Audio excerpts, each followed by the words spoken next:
VikesNow. I am Dustin Baker. I am back with Brevan Bane. We are doing the Monday trip, a victory Monday. We've had 4 of those already. The Vikings survived and advanced over the Green Bay Packers after almost collapsing from a 28-point lead, but a win is a win. And next they head to London for a date with Aaron Rodgers. Feels like we're playing the Packers twice in back-to-back weeks because Aaron Rodgers will lead that team, who's going to be hungry for a victory after losing somehow to the Broncos. Just talked to you last night, Brevan. How you doing now? Slightly more rested than I was last night. And I was about to say, it feels like we just talked because we just did. So, yeah, it was nice to get those Sunday night sleeps are always the best, even if you almost choked your life away in the game. Always nice to go to bed with a nice victory under your belt, especially over the Packers. Yeah, it was weird. I tweeted this when it came to my mind last night that in back-to-back seasons, the Vikings have won at Lambeau Field, and in both games we're kind of like, I guess that's pretty cool because Cousins was lost for the season last year, and in this one it was more like relief that they won. So we're gonna strike a little bit more positive tone today. Some of the comments yesterday were like, "Come on, fellas, you're I think it was wet blanket," and I was like, I knew that was gonna happen. In the raw emotion of surviving, which would have been, I believe, the largest meltdown by the Vikings in team history, at least per point differential, but it didn't happen. So it's a moot point. We're going to go through some winners and losers from week 4. And I'm going to start with you, Brev. We don't have to rank these in order, but tell me a dude that stood off the page for you as a winner. Yeah, I do want to apologize as well for the wet blanketness last night. I do want to defend myself and say I had just worked a 12 or 13-hour day and it was ridiculous. So that's my defense on me, although I'm always kind of wet blankety. But first winner, I think it has to be Aaron Jones. He had, I believe, 129 total yards. He was the 4th highest graded offensive player per PFF, however much you value that, which PFF is going to be coming up a lot. And just the revenge game win aspect of it. You could flip it and say the biggest losers of yesterday was nobody on the team. It was everybody that took Aaron Jones' touchdown and might have cost them a lot of money. And then one of them totally wasn't me. But that was like one of the biggest bets on the planet yesterday for the NFL. But Aaron Jones, they were talking, I believe, during the game about how he went down the same street that he lived on or the same streets that he drove to get to Lambeau on game day, get to the facilities and whatnot. So for him to come back, he's still very connected to the Packers, I guess, emotionally, which understandably so. Kind of feels like your current girlfriend being a little connected to her ex, but that's fine. You get it. The memories are the memories, but big for him to walk into Lambeau Field. I don't know if he did like a Lambeau Leap bank vault at the end of the game or anything, but he wasn't able to cash in that touchdown, which sucked. But he was a huge part of yesterday. He accounted for, I believe, it was like around 33% of the total yardage of the Vikings offense yesterday. So revenge game win was a focal point of the offense, and he got a lot more touches, I believe, than he did the rest of the season leading up to today. So Aaron Jones, I think, definite winner number 1. Yeah, usually Ty Chandler ends up with 35% of the touches for a running back, and I didn't check I should have the end stat, but it was much. I think there was only like one Chandler drive yesterday, and they usually go like Jones drive, Jones drive, Jones drive, Chandler, or it's every 3. And then he Chandler did. had 4 touches total, 3 runs, 1 reception. Yeah, and that's diminished, probably because it was Jones's homecoming. He did get his bank vault, we're going to call it, on a show like this at the end, just for vibes after the game. And then I want to point out, I know that we will continue our rah-rah fest on Sam Darnold, these 2 guys included, but he's able to do this because Aaron Jones chips off 6 yards per touch. If we had last year's running game, I don't think that we would be looking at Sam Darnold in this light. I think we'd be like, yeah, we'll probably get to 9-8, 10-7 because he's pretty darn good. But Aaron Jones makes this whole operation tick. Speaking of making operations tick, winner for me is very boldly, vividly Jordan Addison. I always, not always, in recent weeks, I've been, I think, hoodwinked into thinking, next man up, man, beating the Texans by 27, the 49ers, this is all gravy, baby. But then you see Addison and how markedly better of a wide receiver he is than Jalen Nailor or Brandon Powell. You totally see Kwesi Adofo-Mensah's vision from 2023 NFL draft, where you can get insanely rich on offense. And he does so much when he's healthy, in terms of if the other team's going to sell out on Jefferson, then boom, we're going to hit you with Addison for 3 catches and 73 yards. And this is all without Hawkinson even being in the lineup. So Addison coming back after 2 bum ankles. He's becoming just this slayer of Lambeau Field. And it's so sweet to daydream what this offense can be when we get down into crunch time, which feels like a reasonable playoff push now with Addison and Jefferson on both sides of the offense. Shame on me for thinking, you know what, Jalen Naylor looks pretty darn good, because Addison brought me right back to earth thinking, God, this guy is good. Yeah, I think I've been one of the more hesitant people on Jordan Addison, not just because of, I guess you'd call them the character concerns, but I've been kind of hesitant because in my main gripe was with people calling Jordan Addison like another wide receiver one. I've never thought he was that. I think he's just a really, really good wide receiver too, if he continues to do what he's doing. And I think that Sam Darnold touchdown, of course, wasn't the exact same as the Kirk throw last year at Lambeau, but when Sam threw that touchdown, like it was the same spot in the end zone, same entry point of the end zone. I got like a flashback. It's like the meme where they go into, or I forgot what movie. I think it's Ratatouille, where they go into like the flashback, and I was like, whoa. But Yeah. yeah, Madison returning from the injury, 72 yards and a touchdown. Yep, and there is nothing wrong with being one of the best WR2s in the No, NFL. Chris absolutely. Godwin can tell you all about it. Jalen Waddle can tell you all about it. I think the could be a WR1 would mean like, hey, if the Patriots needed somebody, Jordan Addison could probably get to 1,200, 1,300 yards there. But it's so sweet to have that Batman and Robin when he's not hurt or possibly suspended sometime in the future. All right, so we got those 2 offensive heroes out of the way. What else you got for winners? Yeah, I'm gonna go to the other side of the ball, and it's gonna be Byron Murphy. He got his interception. He forced a fumble that I believe Cam Bynum recovered. I can't remember the score at that time, but hard to not put him as one of the winners from yesterday. I believe he had a pass breakup as well. And the This pick. one, yeah, I believe I had a note on this one, and it feels wrong since we're talking about winners and being positive, but again, PFF take their information for what you will, but it had Byron Murphy, like he was targeted 15 times, allowed 12 receptions, and was like just getting torn up.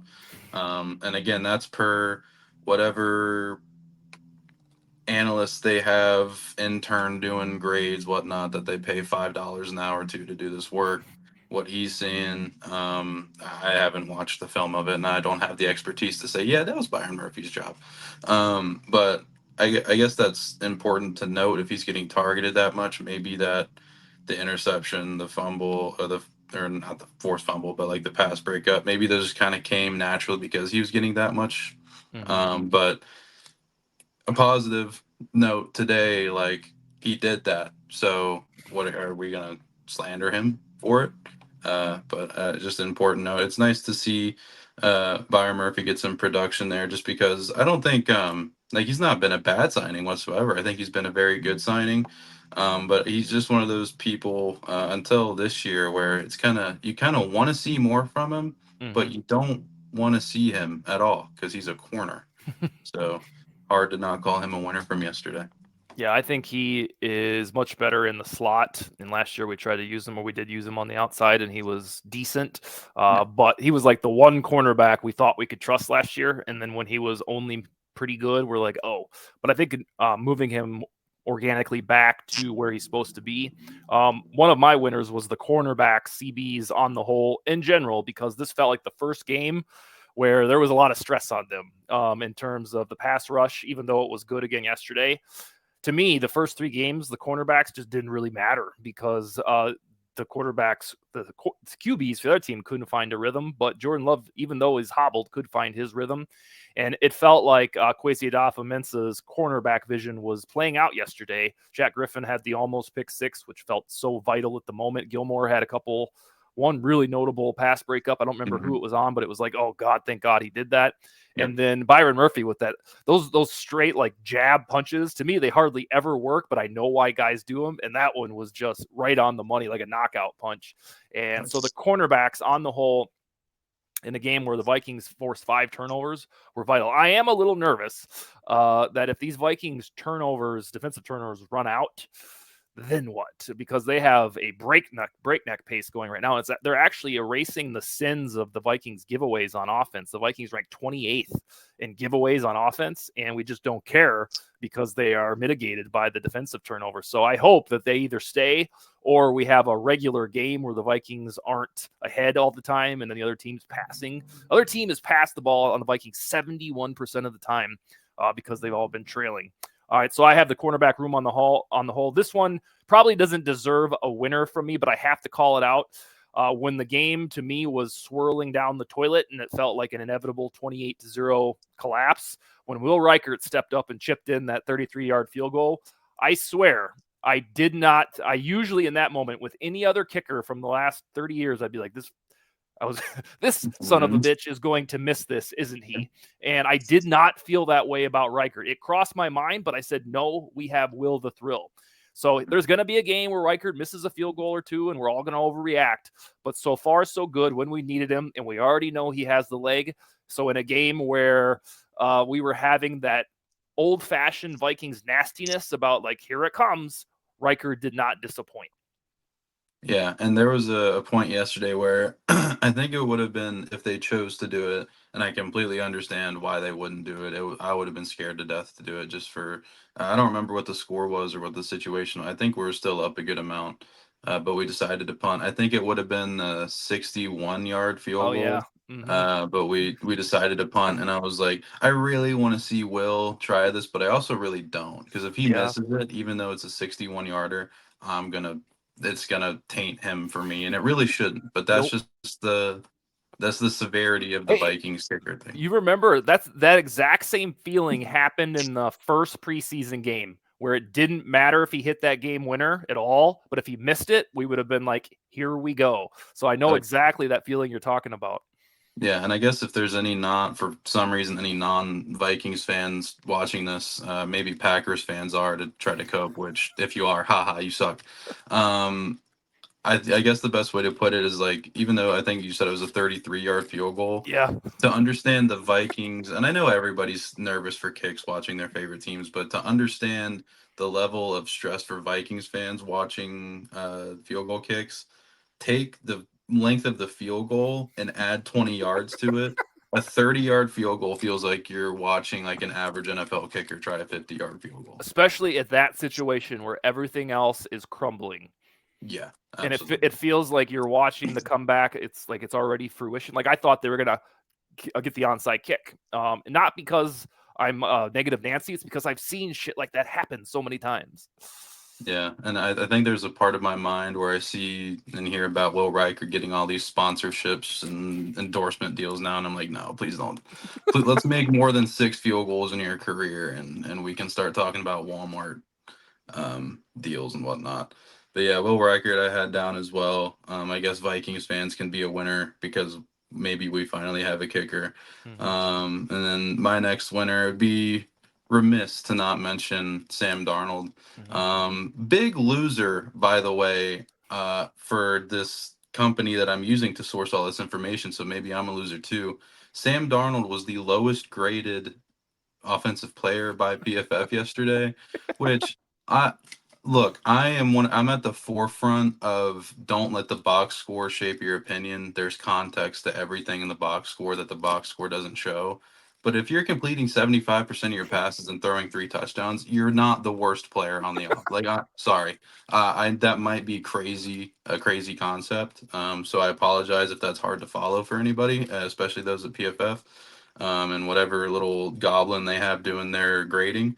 But I don't know. Darnold played a good game. He had that interception. I've seen heard a lot of opinions about. Well, that interception shouldn't have been an interception, and that would be right. But I think the interception on the box score is deserved because that was a Mm-hmm. bad throw, it was a bad Yeah. decision. So technically, it shouldn't have been an interception, but it's deserved to be there. So I can't just erase the interception. It happened. It was a bad throw. But other than that, this kind of ties into spoiler alert what one of my losers might be here in a couple minutes, but Darnold faced an unreal amount of pressure yesterday, and we're Mm-hmm. not talking that much because winning fixes everything and winner ices the ugly cake. But Sam Darnold's being pressured at a ridiculous rate, like for the entire season. I don't think he's not like the most pressured quarterback in the NFL or anything, but he's up there. But the pressure he's facing, and me and you have sat here for a month and raved about the pocket presence and the far Hmm. cry from watching Kirk Cousins stand there and turtle up and grit his teeth and get sacked. There was, I think it was in the first or second drive yesterday, that little sidestep Darnold did and ran for the first down. Oh man, that made me had to change my shorts. But yeah, Darnold, just efficient day. Definitely better in the first half, of course, but you can say that for the entire team. He keeps doing his thing. Still leading the NFL in passing touchdowns, I believe, pending tonight. I don't know where anybody that's playing tonight is at in that race, but um, the MVP conversation gets louder as we get deeper into the season. Maybe hopefully Sam Darnold can stay in that conversation. I think yesterday is a day where, for sure, he didn't take himself out of it. He threw 3 touchdowns. He completed 75% of his passes. PFF. So, then again, you and I have stood here for a month, talked about the pocket presence. I've voiced my concerns about the longevity and if Sam Darnold can sustain what he's doing. He's done it for a month, so try to keep it rolling. And he's been a winner pretty much every game this season so far. Yeah, I said last night, my fears about him are vanquished. I do expect him to fall back a little bit and then be, just, hey, only the 14th best quarterback in football. I can handle that because of the way the defense is playing and the turnovers that they force. And yeah, Yes. I've thought now for 3.5 weeks about, like, why does this guy feel like an upgrade? And every time I come back to the pocket presence, and I think we nailed that one. He has the pocket presence of the third overall pick from the 2018 NFL draft, and Kirk Yeah. Cousins had the pocket presence of a fourth rounder. And that's not an insult. That's just the way it is. I think their arms are probably on caliber. Sam might have a little bit of a stronger arm, but I've decided that it's the pocket presence. That's why we don't have 3 and outs when things are going bad. Is like, because Cousins would be sacked. We'd be like, whoa, we saw that one coming from 20 miles away. And it doesn't necessarily happen right now with Darnold. Real quick on my other winners that I want to call it, Justin Jefferson, just in general. I don't know if he needs to be called out anymore, but the catch that basically won the game and extended that drive, magnificent, but it's just standard operating procedure now. Blake Cashman had another 11 tackles, was all over the place.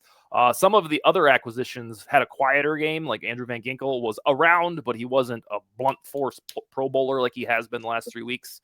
And then Patrick Jones got another sack. That was pretty awesome. I mean, there were a lot of winners, especially if we would have done this show after the first half. But thankfully, they survived 31-29. Do you have any other winners you want to shout out before we get into losers?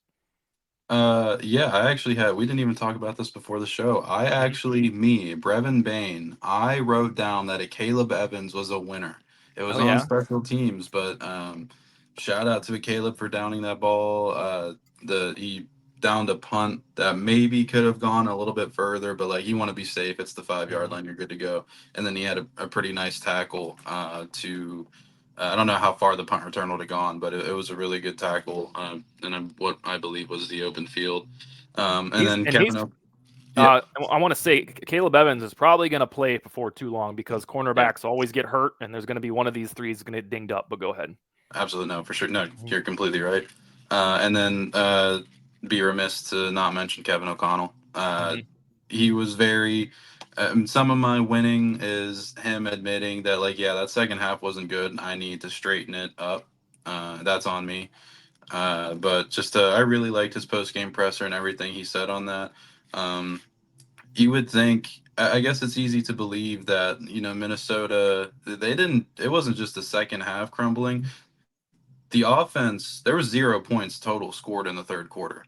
So Mhm. between both teams. So it wasn't like an entire second half collapse. The offense did disappear as a whole in the second half. Luckily, they scored enough points in the first half to only need to kick a field goal in the second half. But I think the defense allowed most of the points, 22 of the points in the fourth quarter. So Kevin O'Connell very aware of where this team needs to straighten up. It's very easy for it's a fan mindset, not a head coach mindset, but like, oh, we're 4-0, everything's perfect in the world. And Minnesota also moves to 21-0 under Kevin O'Connell when we win or break even in the turnover battle. And also a note, it's not really a winner or a loser. Yesterday was the first game in which the Minnesota Vikings led time of possession this year, and Yeah. it was easily the closest they've come to losing. So I don't know. Yeah, I've wondered when that stat is going to stabilize because good teams, elite teams, always are right side up. Yeah. And the problem was the Vikings were just scoring too quickly with Justin Jefferson and his damn 97-yard touchdown. So I think it's coming back to earth again. Thankfully, they held on. I'm going to let you take the one big loser, and then I'll kind of why don't you get that one off your chest, and then I'll say my couple. There, these my losers are units, like Okay. entire units. There's winners within them, I guess, but just the pass rush yesterday was really bad. Uh, Only got one sack, which again, sacks aren't everything in terms of PFF grading that I've torn apart. So it's, again, take it for what you will. Josh Metellus was the highest graded pass rusher yesterday, and it was like, and there's like outlier ones where like this safety rushed the passer one time and did really good and got a 90 grade. He, I think he had 8 pass rush snaps and he got a 68.2 grade. I think the highest like true pass rusher grade was Grenard at a 65.9. So I completely lied. Josh Metellus' pass rush grade is 82.5. I'm an idiot. But yeah, pass rush still wasn't good because your truest high rated pass rusher is a 65. Um, Only had 11 hurries as a unit on Jordan Love, who threw the ball 54 times. Yeah. So I don't know. It sounds wrong that that's what they did yesterday, just because the first half was so dominant. But and it felt like Jordan Love, they were just showing replays nonstop of him hobbling and falling to the ground and like holding his leg and whatnot. But the pass rush not showing up yesterday, especially in the second half, which again you can say for the entire team. Um, I, it's one game, so I don't want to say like I'm concerned. But if we're talking about winners and losers from yesterday alone, I'm gonna Mhm. say that one of the losers was the Vikings pass rush. Yeah, one thing they in substitute of that is they did a good job getting away with hitting Love after the play Yeah. and not getting flagged for it. That guy was always getting knocked down. So kudos to them for that and keeping it clean. My foremost loser, probably because it was just a reality check, was Jalen Naylor. I'm convinced, I'll remain convinced for however long it matters, that muffing that punt was the beginning of everything going. They gave the Packers hope, got the crowd back into it. It felt like just the one little thing that could get them back in it, down 28-0. And of course, they had to find that. So on the whole, I think Naylor will rebound just fine. But on that one, oh man, I was like, and at the time, it was more of an irritation. But then as you're like, oh God, 28-14, and they went for 28-22. I kept looking back on that moment saying, why couldn't you just catch the ball? Blake Mhm. Brandel, his PFF came back to earth, 49 or something like that. Before that, he was like the 11th best guard in football, believe it or not. So he was humbled a little bit. And then my final loser was all of us from about 2 p.m. until 3:15. Because Yep. I will reiterate, Vikings fans have gone through situations like that where maybe the game has gone wonderfully, or maybe it's just one of those days where everything goes bad and you can see the future in your head, and then boom, it happens on the television screen. And it just kind of felt like it was trending that way. Thankfully, this team kind of had that 2022 gumption to make it so that the collapse wasn't resulting in a loss.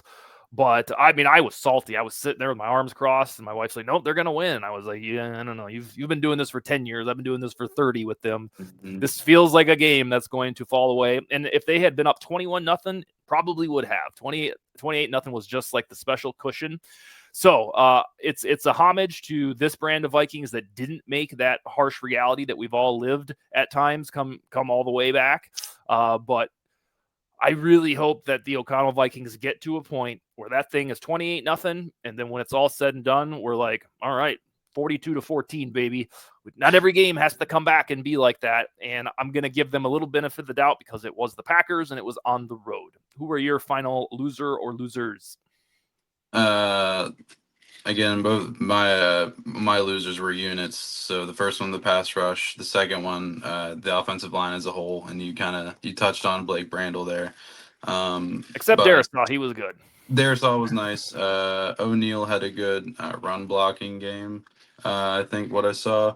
A special note about Brian O'Neal and the run game was yesterday was I believe the third straight game in which the leading rusher of the Vikings in that game has averaged over 10 yards per carry running off his right side. So there's your Really? nerd nugget of the day. If you're watching this, go tell your friend and sound super smart. Um, but yeah, the offensive line as a whole, specifically the pass blocking, which has been I touched on it earlier about Darnold being pressured. Yesterday, I think was technically as a unit. Again, PFF grade their highest graded pass blocking performance as a unit, but that's not saying a lot. Again, Darisaw was solid, O'Neal was solid, good enough at least. You'll never guess the two players on the starting offensive line that had below 40 grades. Yeah, Ed Ingram had a 39.1. Bradbury had a 28.8. They allowed 8 pressures between them, and there was 15 pressures total allowed or allowed on 28 pass attempts. So that's an above 50% pressure rate, which is very, very, very bad. Mm-hmm. For context, the 11 quarterback hurries, I don't know how they differentiate hurries and pressures in PFF, but there was 11 quarterback hurries on Darnold yesterday on his 28 pass attempts, and mentioned it earlier, there's 11 hurries on Jordan Love in his 54. Mm-hmm. So when you're just comparing the two teams in this game, that's pretty bad. So Vikings offensive line again, Darnold. This isn't a new thing. That Darnold's been pressured a lot, and that's what's making him even more impressive. What he's been able to step in and do the first month of the season.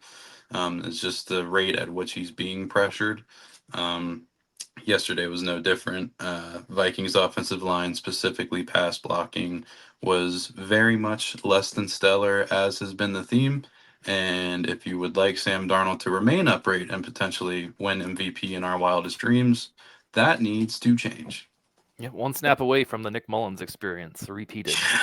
God. So we haven't talked about this yet, maybe because it's not an option, but Dalton Reisner, I believe, is eligible to be back now. Mhm. This is how we should be talking about Hawkinson, but I don't think he'll be back for another 3 weeks. So I don't know if it would take an injury to Ingram or Brandel for Reisner to see playing time. But you got to think, if every week we look down, we're like, hey, Ed Ingram's grade was below 40 or 30 or sometimes 20. You have a guy who can protect the passer in Dalton Reisner. So keep him at the forefront of your brain. I think fans still like him. Every time I tweet about him, now it's like they're like, "Oh, I see you slipped Reisner in there." I'm like, I thought he was good, maybe not. Mhm. But yeah, all right. So Brad, we'll be back Wednesday. We're going to talk with Josh Fry. Yep. We'll put Packer week to bed and then preview the other Packer week because Aaron Rodgers will be in London. You got any closing arguments before we chat on Wednesday? Just feels good to be 4-0. Mm-hmm. The choking in the second half, it matters, but it doesn't matter anymore. We're on to London, and we're on to is it a 8 a.m. kickoff for Central you? time. Yep. Mm-hmm. Yep, 9 a.m. for me. So Yeah, a that's little when I more get into reasonable. work. That's when I get into work that day. So I got to get in a little work. Yeah, get it set up. All right, Yep, man. We'll talk to you in a couple days. All right. sounds good. All right. Take it easy.